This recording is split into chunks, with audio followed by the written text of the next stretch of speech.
Welcome students. আজকে আমাদের আলোচনার বিষয় কবি জীবনানন্দ দাশের বাংলার মুখ আমি দেখিয়াছি। বাংলার মুখ আমি দেখিয়াছি কবিতায় কবি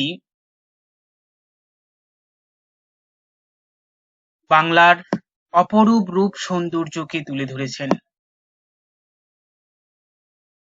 মাতৃভূমি বাংলার প্রাকৃতিক সৌন্দর্যকে তিনি কিভাবে উপলব্ধি করেছেন তার এক অপরূপ সৌন্দর্যময় পরিচয় এই কবিতায় পাওয়া যাবে। মূল পাঠটি আলোচনার পূর্বে আগেই বলে দিই, পাঠ নির্বাচনের উদ্দেশ্য ও লেখক পরিচিতি সম্পর্কে জানতে হলে আগের ভিডিওটা অবশ্যই দেখবে।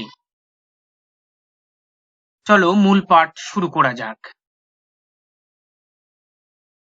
বাংলার মুখ আমি দেখিয়াছি, তাই আমি পৃথিবীর রূপ খুঁজিতে যাই না আর।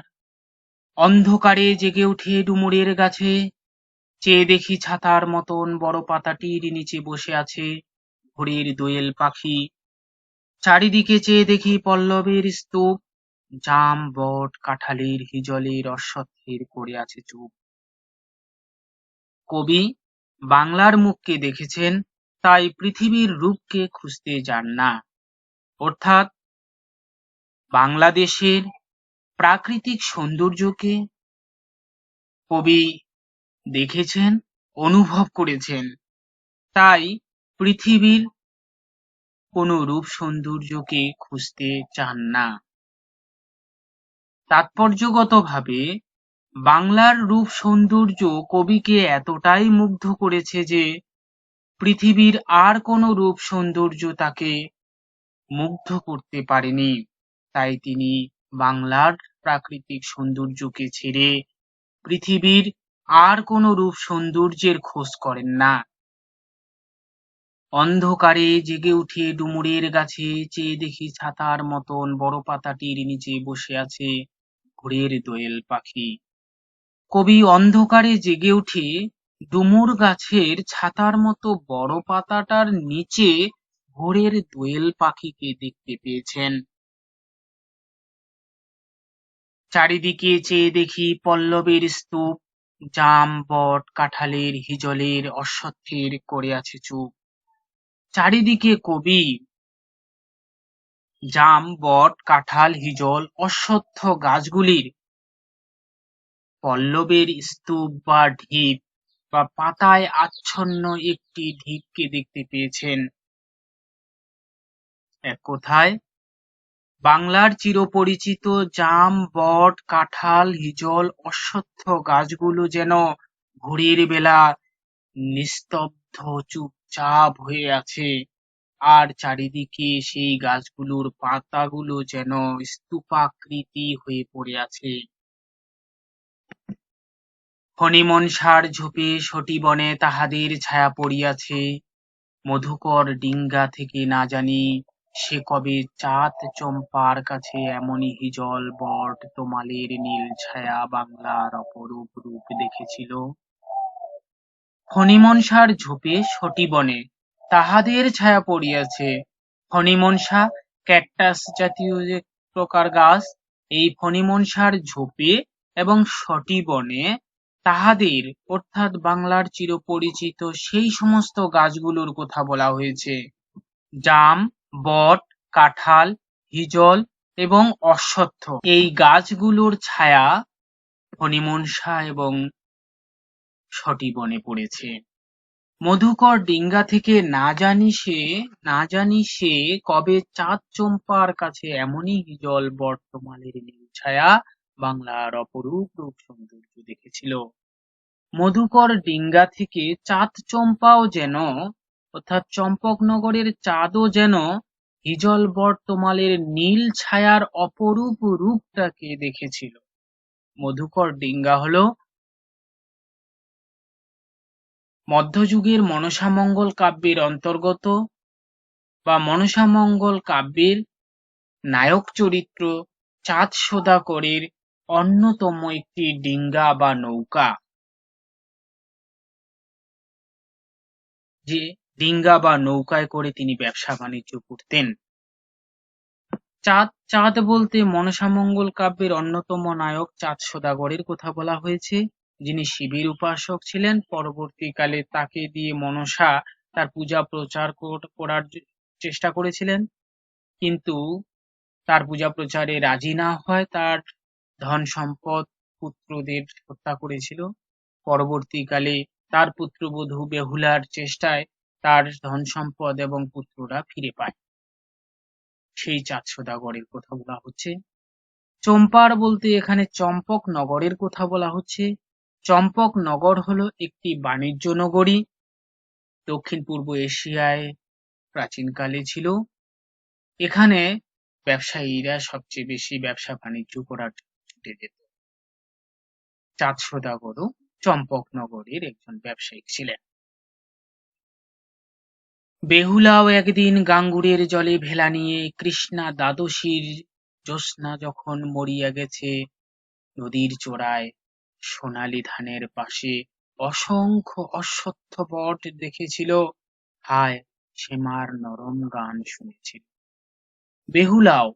বেহুলাও একদিন এই গাঙ্গুরের জলে নিজের ভেলাকে নিয়ে যেতে যেতে কৃষ্ণা দ্বাদশীর জ্যোৎস্নার সময় নদীর চড়ায় সোনালি রঙের ধানকে দেখতে পেয়েছে, আর দেখতে পেয়েছে অশ্বত্থ বট গাছকে। যেতে যেতে শ্যামা পাখির নরম গান অর্থাৎ মিষ্টি মধুর গানও শুনেছিল। বেহুলা হলো মধ্যযুগের মনসামঙ্গল কাব্যের একজন নারী চরিত্র। তিনি উজানিনগরের সায়বেনের কন্যা। পরে লক্ষিন্দরের সঙ্গে বিয়ে হয় এবং চাঁদ সওদাগরের পুত্রবধূ হিসেবে পরিচিতি লাভ করে। তার মৃত স্বামী লক্ষিন্দরের প্রাণ উদ্ধার করার জন্য তিনি গাঙ্গুর অর্থাৎ একটি ছোট্ট নদী, এই ছোট্ট নদীর জলে ভেলা নিয়ে রওনা দিয়েছিল স্বর্গে পুরীতে বা অমরাবতীতে।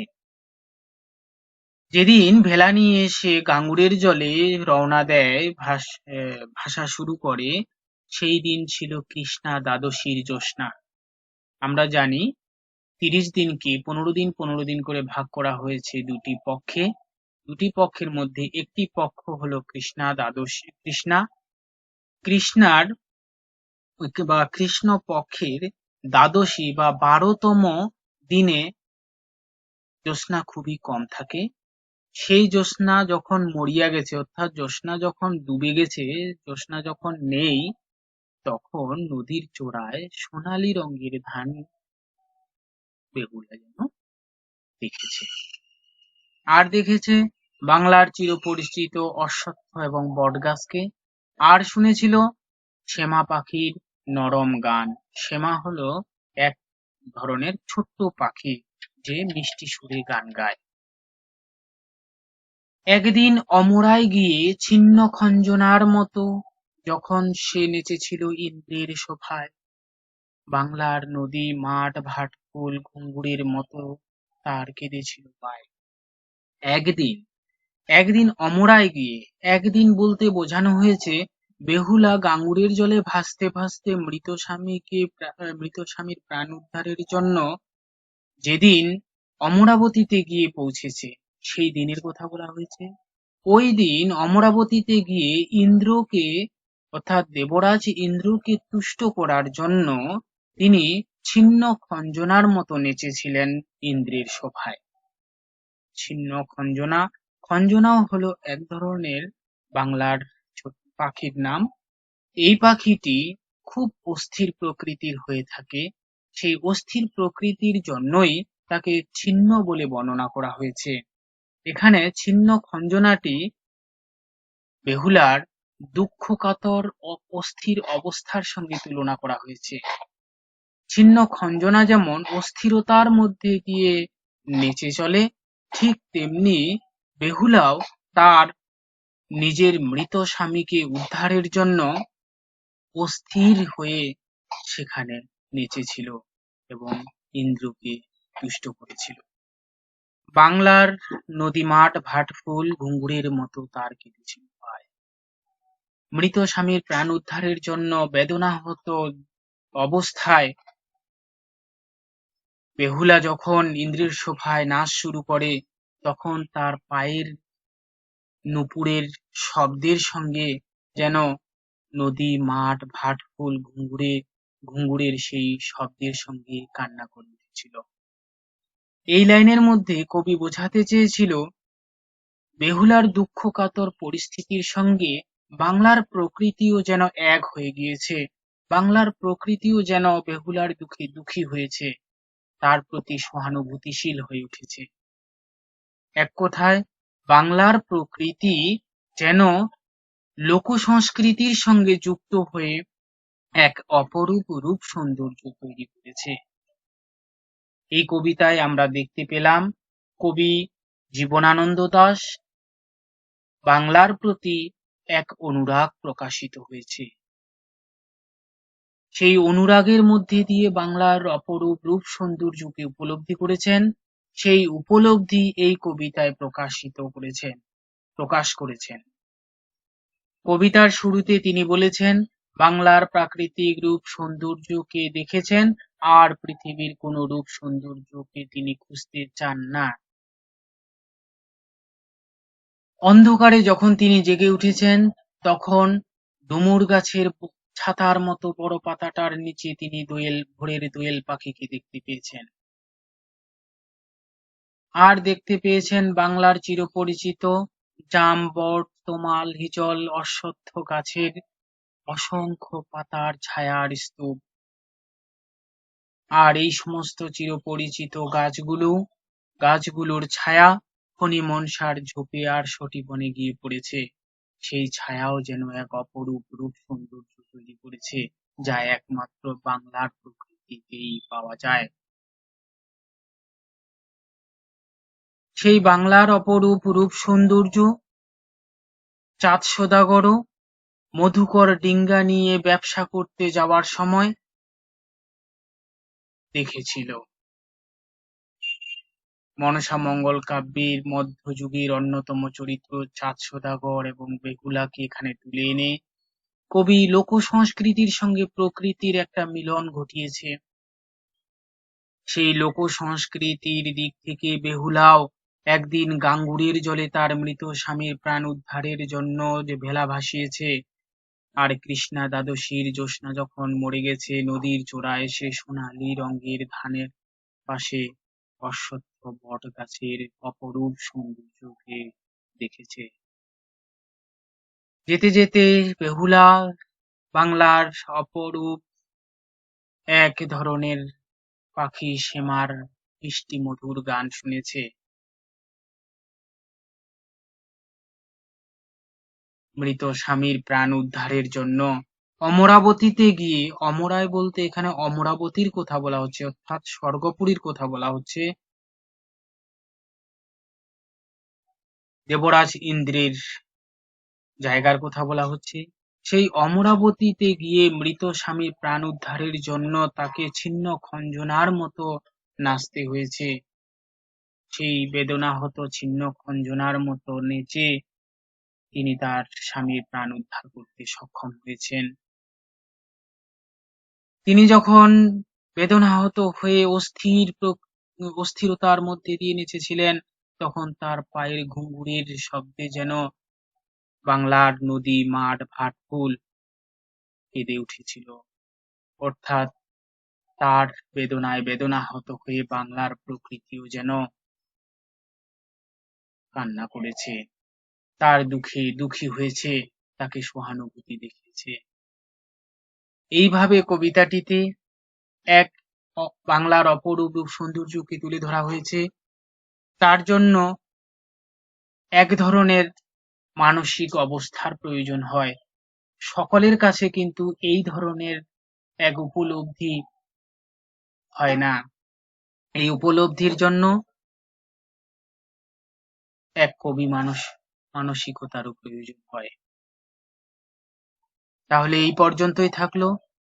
যদি কোনো বুঝতে অসুবিধে হয় আমাকে অবশ্যই কন্ট্যাক্ট করবে। প্রত্যেকে সুস্থ থেকো, ভালো থেকো। ধন্যবাদ।